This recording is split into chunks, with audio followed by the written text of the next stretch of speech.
প্রিয় দর্শক বন্ধুরা, উঠে আসছে গুরুত্বপূর্ণ খবর আপডেট। অর্গানাইজার, টিচার বা সংগঠক, শিক্ষক নিয়োগ প্রক্রিয়ার সঙ্গে যুক্ত চাকরি প্রার্থী বন্ধুদের জন্য উঠে আসছে ক্ষীণ আশার আলো সম্পর্কিত একটি আর্জেন্ট আপডেট। তাই সিরিয়াস টপিকটির উপর আর্জেন্ট ভিত্তিতে এই ভিডিওটা কিন্তু ক্রিয়েট করতেই হচ্ছে। বন্ধুরা, ভিডিওটিকে অবশ্যই সম্পূর্ণ শেষ পর্যন্ত শোনা নিয়ে বোঝার চেষ্টা করবেন, ভিডিওটিকে শেষ পর্যন্ত দেখে নেবেন। যে সমস্ত বন্ধুরা চ্যানেলটি সাবস্ক্রাইব করেননি, এখনই সাবস্ক্রাইব করে নিয়ে সঙ্গে থাকবেন। চলুন একদম কথা না বাড়িয়ে আমরা আলোচনায় প্রবেশ করি। অত্যন্ত গুরুত্বপূর্ণ খবর আজকের ডেটে দাঁড়িয়ে, সপ্তাহান্তে অত্যন্ত বড় খবর, ক্ষীণ আশার আলো। সামাজিক সোর্স মারফত একটি গুরুত্বপূর্ণ খবর আপডেট উঠে আসছে। বন্ধুরা, যে বিষয়টি জানা যাচ্ছে যে মহামান্য কলকাতা হাইকোর্ট সামার ভ্যাকেশনের জন্য কিন্তু ছুটি ছিল। তো সেক্ষেত্রে বিভিন্ন কেসের খবরগুলি আসার ক্ষেত্রে একটা সমস্যার জায়গা তৈরি হচ্ছিল, কিন্তু বর্তমানে সেই ছুটি ইতিমধ্যেই সমাপ্ত হয়েছে।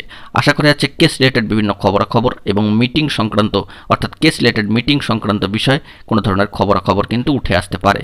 সামাজিক গণমাধ্যমের সূত্র ধরে ক্ষীণ আশার আলোটুকু উঠে আসছে, যা সামাজিক সোর্স আমাদেরকে প্রোভাইড করেছেন। আনঅফিসিয়াল সূত্র থেকে এই বিষয়ে কোনো খবর আপডেট উঠে আসেনি এবং অসমর্থিত সূত্র থেকেও কিন্তু খবর উঠে আসেনি। ইতিপূর্বে বিভিন্ন ইউটিউব চ্যানেল একটি ভিডিও প্রোভাইড করেও কিন্তু এই বিষয়ে সামাজিক বার্তা দিয়েছেন। তাদের প্রতি আমরা কৃতজ্ঞতা স্বীকার করছি। তবে আমাদের সামাজিক সোর্স এই বিষয়ে আমাদেরকে অবগত করছেন যে সামার ভ্যাকেশন থাকার কারণে গুরুত্বপূর্ণ খবরাখবরগুলি আসার ক্ষেত্রে একটা সমস্যার জায়গা ক্রিয়েট হচ্ছিল। তবে সামার ভ্যাকেশন ইতিমধ্যেই সমাপ্ত হয়েছে, অর্থাৎ ক্লোজড।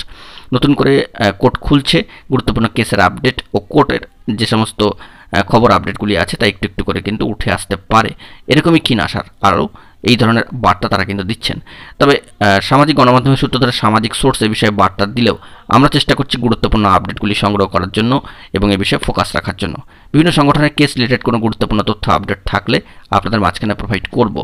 আমাদের আগে এই বিষয়ে বেশ কিছু তথ্য অনেকে প্রোভাইড করেন, তবে আমরা চেষ্টা করি আরও গুরুত্বপূর্ণ তথ্যাদি খুঁজে নিয়ে আপনাদের মাঝখানে প্রোভাইড করে দেওয়ার জন্য। আপাতত এটুকুই সামাজিক গণমাধ্যমের সূত্র ধরে সামাজিক সোর্স যা আমাদেরকে যে বার্তা দিয়েছেন তা আপনাদের সামনে তুলে ধরলাম, আপনাদেরকে মোটিভেটেড করার জন্য এবং আপনাদেরকে অবগত করার জন্য।